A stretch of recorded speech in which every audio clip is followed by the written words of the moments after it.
Salam damai sejahtera Bapak, Ibu, Saudara-saudari sekalian. Demi tanggung jawab akan apa yang akan saya sampaikan berikut ini, perkenalkan nama saya Bagio Pramudito Tejo Yuwono, usia 74 tahun, orang awam, sudah lama berjuang untuk menggapai karakter Kristus. Tinggal di Makassar.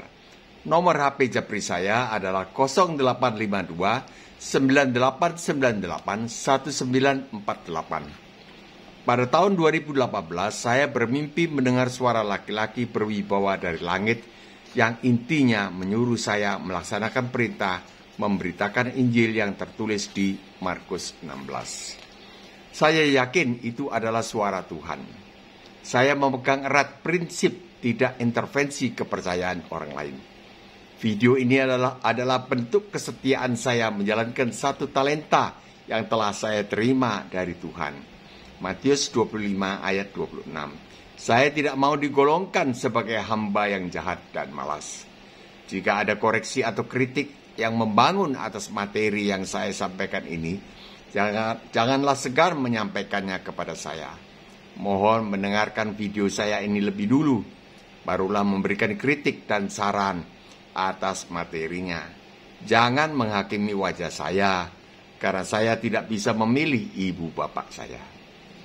Jika Bapak, Ibu, Saudara-saudari ingin mendapat kiriman video yang lain dari YouTube, silahkan ketuk tombol subscribe, kemudian tanda bel, serta tanda jempol yang ke atas.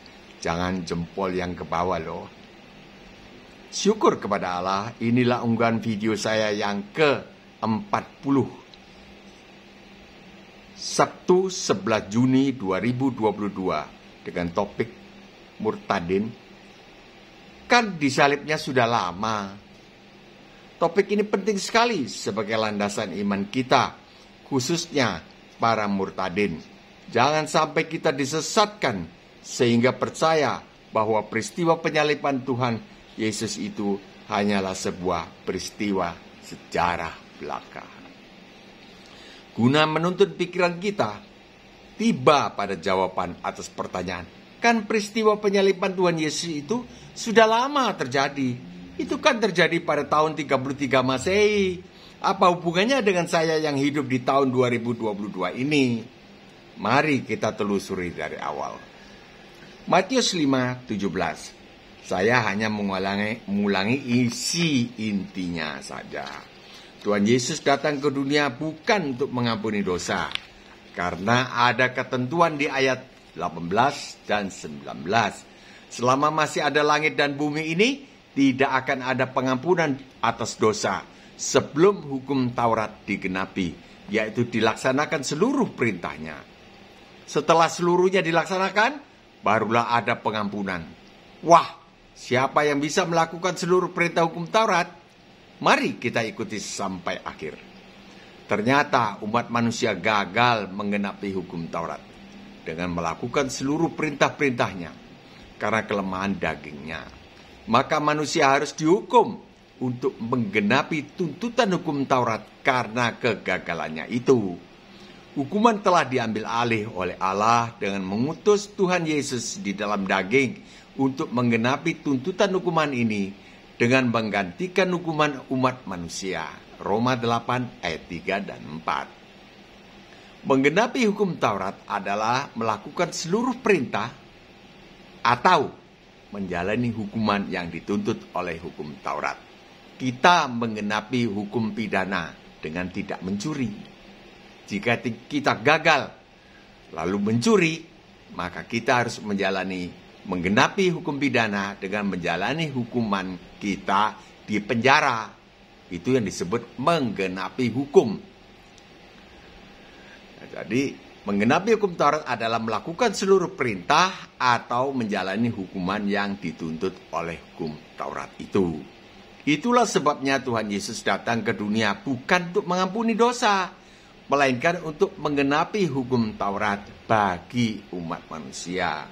Dengan jalan menggantikan hukuman umat manusia, mati menyerahkan nyawa di atas kayu salib.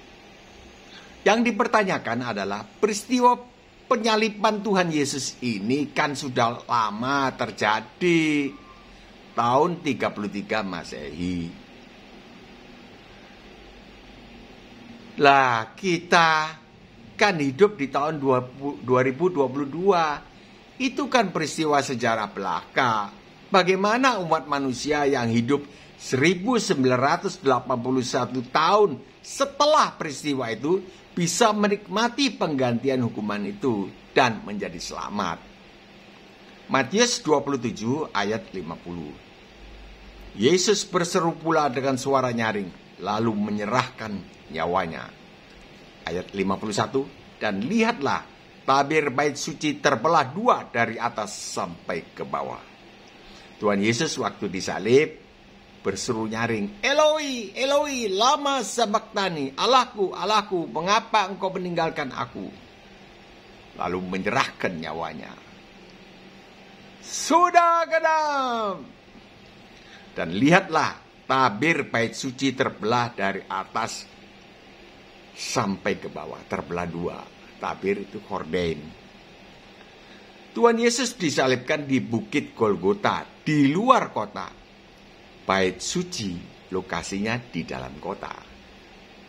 Di luar kota Tuhan Yesus disalibkan, bait suci berada lokasinya di dalam kota. Tabir yang di dalam bait suci yang memisahkan ruangan suci dan ruangan maha suci di dalam bait suci itu bisa robek, terbelah dua dari atas sampai ke bawah tanpa perbuatan tangan manusia. Peristiwa ini menunjukkan kepada kita bahwa Tuhan Yesus sedang melaksanakan tugas sebagai imam besar. Imam besar orang di zaman imamat sekali setahun masuk ke dalam ruangan maha suci. Di dalam ruangan maha suci ada peti perjanjian yang berisi 3 macam. 1, 2 loh batu yang berisi 10 perintah Allah. 2, buli-buli emas berisi manna. 3, tongkat Harun kering tapi bisa bertunas. 3 itu. Peti ini dilapis emas. Kesanalah Allah hadir di dalam bait suci ini. Kesana Allah. Itu di zaman perjanjian lama.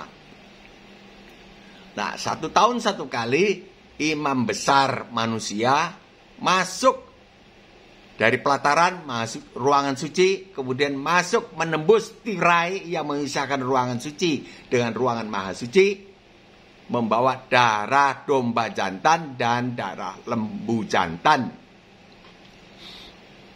Kemudian pakai hisop seperti kuas begitu, hisop lah. Dicelupkan, cepret, dipercikkan ke peti perjanjian itu.